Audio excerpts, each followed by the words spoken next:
Delhi Safdarjung hospital का ICU ward. Bed पर पट्टियों से जकड़ी बुरी तरह झुलसी हुई 15 साल एक मासूम लड़की डबडबाई आंखों और थरथराते होठों से अपनी माँ से कह रही थी, माँ अगर मैं मर गई तो मेरे गुनहगारों को सजा जरूर दिलाना। माँ मेरे साथ बहुत बुरा हुआ, ऐसा किसी के साथ भी ना हो। ये उस लड़की के आखिरी अल्फाज थे। उसके बाद वो हमेशा के लिए खामोश हो गई। कौन थी ये लड़की और आखिर उसके साथ हुआ क्या था, आइए जानते हैं। पूरे देश को दहला देने वाले इस केस का ताल्लुक है उत्तर प्रदेश के आगरा शहर से। उस दिन तारीख थी 18 दिसंबर 2018। मंगलवार का दिन था। आगरा शहर का एक इलाका है मलपुरा और मलपुरा का एक गांव है लालऊ। हरेंद्र सिंह अपने परिवार के साथ लालऊ गांव में रहते थे।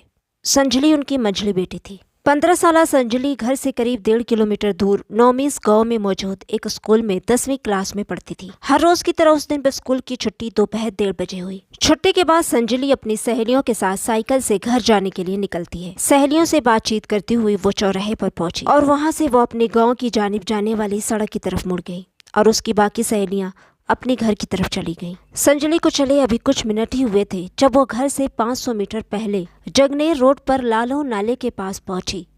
तभी 2 बाइक सवार पीछे से संजली की साइकिल के बराबर में आ गई। ये देखकर संजली डर गई और साइकिल की रफ्तार तेज कर दी, क्योंकि 2 दिन पहले भी उसके साथ इस तरह का एक वाकया हुआ था, लेकिन वो बात उसने अपने घर वालों को नहीं बताई थी। साइकिल की रफ्तार तेज होते ही बाइक की रफ्तार भी उसके बराबर हो गई। पीछा करने वाले कौन हैं और क्या चाहते हैं ये सोचकर अंजलि परेशान थी। इससे पहले कि वह कुछ समझ पाती, बाइक पर पीछे बैठे लड़के ने हाथ में पकड़ी प्लास्टिक की बोतल से संजलि के ऊपर पेट्रोल डाला और फुर्ती से लाइटर से आग लगा दी। इतना ही नहीं, हमलावरों ने जलती हुई संजलि को सड़क के किनारे खाई में धक्का दे दिया, जिससे वो खाई में जा गिरी और दोनों बाइक सवार वारदात को अंजाम देकर वहां से फरार हो गए। संजलि आग की लिपटों में घिरी हुई थी और उसके खाई में गिरने की वजह से वहां की झाड़ियों ने भी आग पकड़ ली थी। आग में घिरी संजलि हिम्मत करके जैसे तैसे सड़क पर पहुंचती है। उसकी दर्दनाक चीख सुनकर कई राहगीर रुक चुके थे। जलती हुई लड़की को देखकर उनके होश उड़ गए, लेकिन उनमें से आगे बढ़कर आग बुझाने की हिम्मत किसी ने नहीं की। संजलि ने जमीन पर लेटकर आग बुझाने की कोशिश की। तब तक आग से उसकी पीठ पर लटका स्कूली बैग बुरी तरह जल चुका था। उसी वक्त वहां से एक बस गुजरी। ये मंजर देखकर बस ड्राइवर ने बस रोकी और बस में रखा फायर एक्सटिंग्विशर लेकर दौड़ा, लेकिन बदकिस्मती से वो चल नहीं पाया। इसके बाद वो बस में रखा दूसरा फायर एक्सटिंग्विशर लेकर आया और आग बुझाई। इस बीच बस के पैसेंजर भी आसपास जमा हो चुके थे। आग बुझाने की कोशिश में बस ड्राइवर मुकेश के हाथ भी झुलस गए थे। आसपास जो भीड़ इकट्ठा हो चुकी थी उसमें अजय नाम का एक लड़का भी शामिल था, जो संजलि को पहचानता था। उसने फौरन संजलि के घर वालों को फोन करके इस घटना की खबर कर दी। घटना की जानकारी मिलते ही संजलि के माता पिता गांव वालों के साथ बदहवास हालत में मौके पर पहुंचे। तब तक किसी ने इस घटना की जानकारी पुलिस को दे दी थी। थोड़ी ही देर में पुलिस मौके वारदात पर पहुंच गई। पुलिस ने संजलि को आगरा के एसएनए मेडिकल कॉलेज के आईसीयू में भर्ती कराया। डॉक्टर ने बताया कि संजलि 75% जल चुकी है। पुलिस ने संजलि से बात कर पूरे घटनाक्रम की जानकारी ली। झुलसी होने की वजह से वह रुक रुक कर बात कर पा रही थी। उसने बताया कि वह हमलावरों को नहीं जानती। उन्होंने हेलमेट पहना हुआ था और 15 दिन पहले भी उन्होंने उसका पीछा किया था।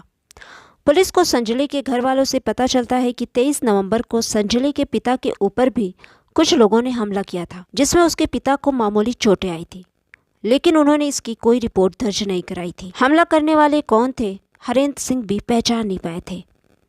उनकी किसी से कोई जाती दुश्मनी भी नहीं थी। पुलिस समझ नहीं पा रही थी कि आखिर एक 15 साल लड़की की किसी से क्या दुश्मनी हो सकती है, जिसकी वजह से उसे जिंदा जलाने की कोशिश की गई। साथ ही पुलिस पिता पर हमले की कड़ियों को बेटी के साथ हुई घटना से जोड़कर देखने की कोशिश भी कर रही थी। साथ ही ये भी पता लगाने की कोशिश कर रही थी कि कुछ दिन पहले संजलि का पीछा करने वाले 2 लड़के कौन थे। पुलिस ने संजलि की सहेलियों और स्कूल स्टाफ से भी इस मामले में पूछताछ की, लेकिन कोई खास बात पता नहीं चल पाई। पुलिस का अंदाजा था कि आरोपी संजलि के जान पहचान के हो सकते हैं और ऐसा इसलिए माना जा रहा था क्योंकि दोनों बाइक सवारों ने हेलमेट लगाया हुआ था और ऐसा उन्होंने शायद पहचान छिपाने के लिए किया होगा। जिस जगह वारदात हुई थी वो घर से करीब आधा किलोमीटर पहले और स्कूल से 1 किलोमीटर की दूरी पर था। ये भी माना जा रहा था कि हमलावर स्कूल से ही संजलि के पीछे लगे होंगे। संजलि और उसके परिवार वालों से पूछताछ के बाद भी पुलिस को ऐसा कोई क्लू नहीं मिला जिससे घटना का खुलासा हो सके। गांव के लोगों को भी कुछ पता नहीं था। न पुलिस को ऐसा कोई शख्स मिल रहा था जिसने हमलावरों को मौके वारदात से भागते हुए देखा हो। बहरहाल पुलिस ने अनजान हमलावरों के खिलाफ रिपोर्ट दर्ज कर ली थी। दूसरी तरफ संजली को उसी दिन शाम 6 बजे दिल्ली के सफदरगंज हॉस्पिटल रेफर कर दिया गया। वहां के डॉक्टरों का कहना था कि 48 घंटे गुजरने के बाद ही संजली की हालत के बारे में कुछ कहा जा सकता है, क्योंकि संजली की हालत सीरियस बनी हुई थी। और आखिरकार 19 दिसंबर रात 1:30 बजे संजली जिंदगी की जंग हार गई।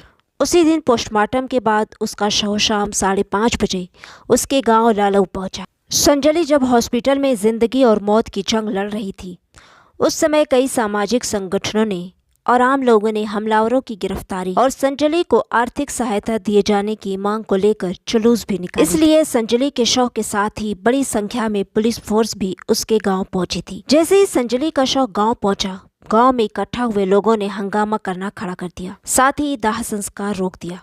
परिवार और संगठनों की मांग थी कि संजली के परिवार के एक सदस्य को नौकरी और 1 करोड़ रुपये का मुआवजा दिया जाए।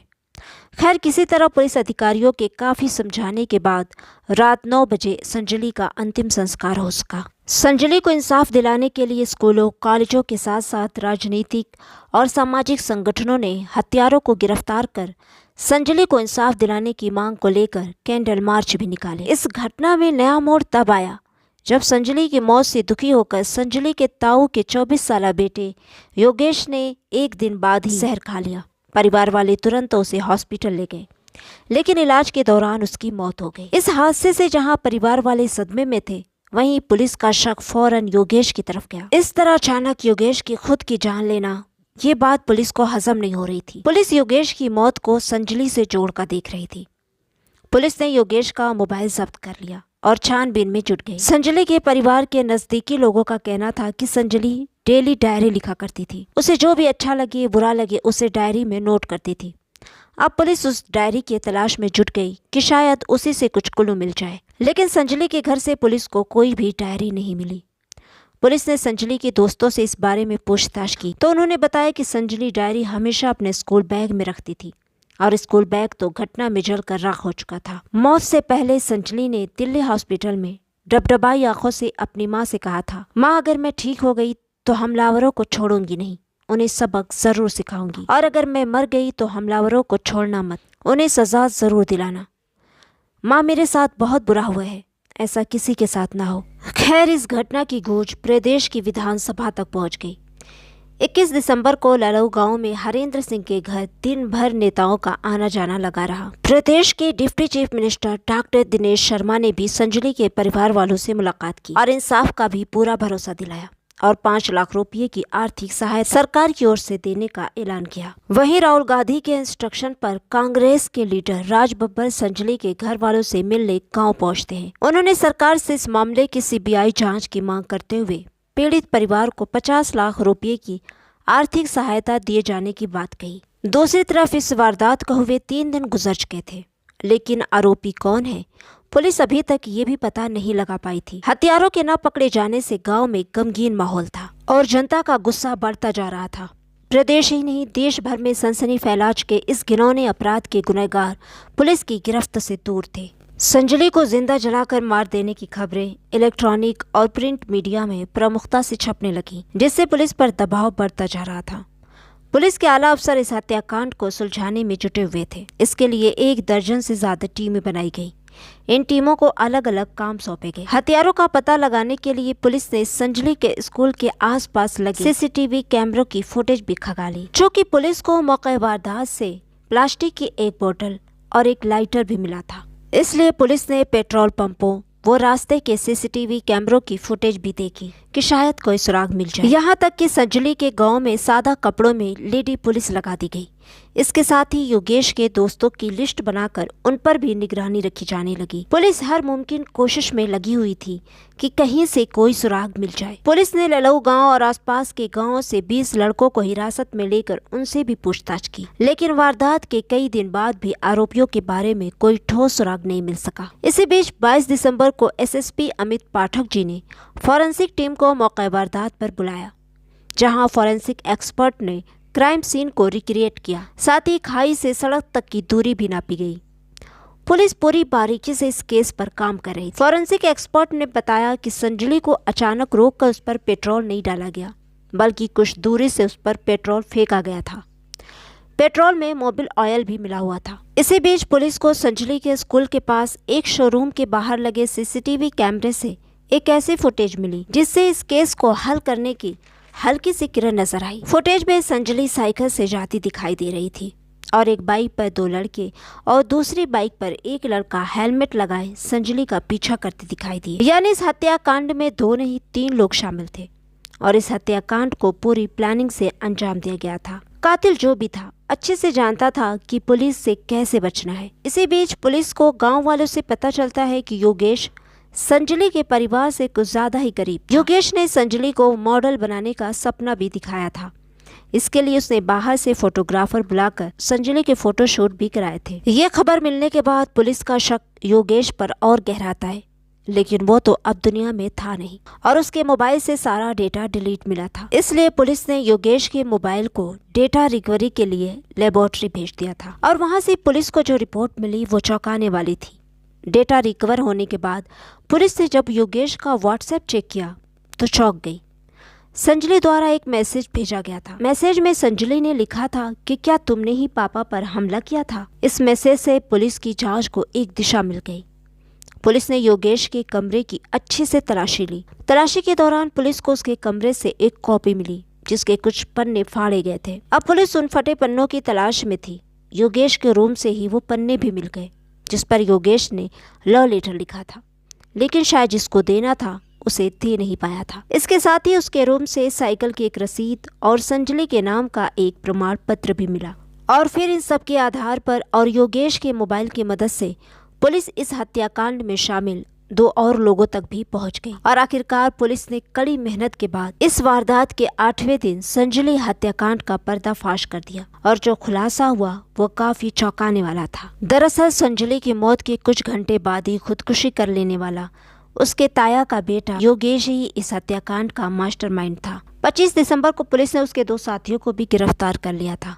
ये दोनों ही योगेश के रिश्तेदार थे जिन्हें योगेश ने 15-15 हजार रुपये का लालच देकर अपने साथ शामिल कर लिया था। पकड़े गए दोनों आरोपियों में से विजय योगेश के मामा का बेटा था और आकाश विजय की बहन का देवर था। योगेश ने टीवी पर क्राइम सीरियल देखकर संजली की हत्या की ऐसी साजिश रची थी कि कई बार पुलिस भी कच्चा खा गई।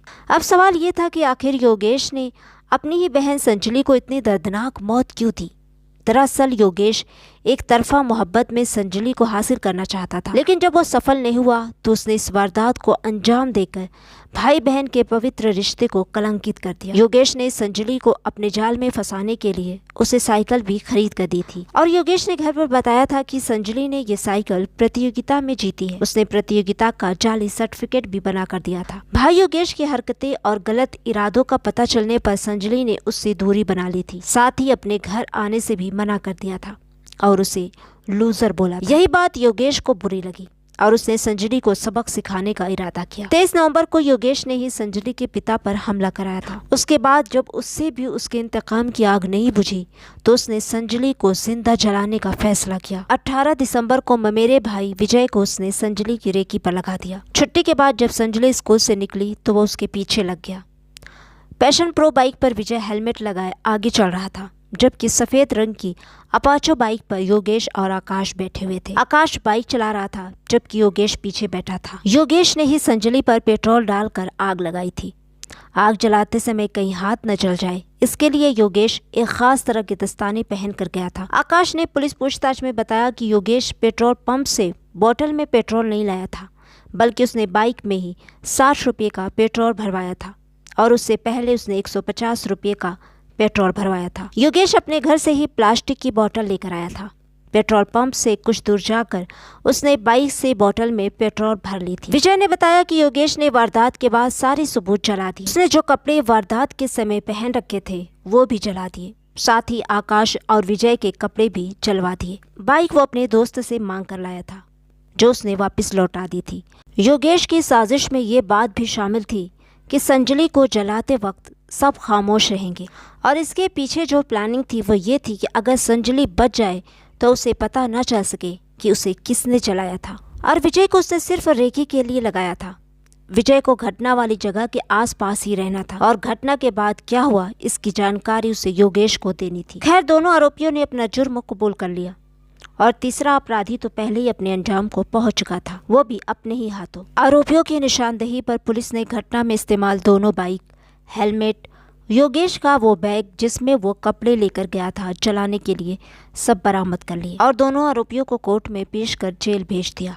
योगेश की बात करें तो यूट्यूब पर मोटिवेशनल चैनल चलाने वाले योगेश की युवाओं में मोटिवेशनल गुरु के रूप में पहचान थी। सभी उसकी गंभीरता की मिसाल देते थे, मगर किसे पता था कि उस गंभीर चेहरे के पीछे एक शातिर क्राइम मास्टर दिमाग छिपा था। और रही बात इस केस की, तो फिलहाल इस केस पर अभी सुनवाई चल रही है और दोनों आरोपी जमानत पर जेल से बाहर हैं। सुनवाई मुकम्मल होने के बाद कोर्ट इस मामले पर क्या फैसला सुनाती है ये तो आने वाला वक्त ही बताएगा। फिलहाल तो संजली की मां और उसका परिवार यही चाहता है कि संजली के गुनाहगारों को कड़ी से कड़ी सजा मिले। और आप अपनी क्या राय देंगे कमेंट बॉक्स में जरूर बताइएगा। मिलती हूँ जल्दी एक नई क्राइम स्टोरी के साथ, तब तक के लिए बाय बाय, टेक केयर।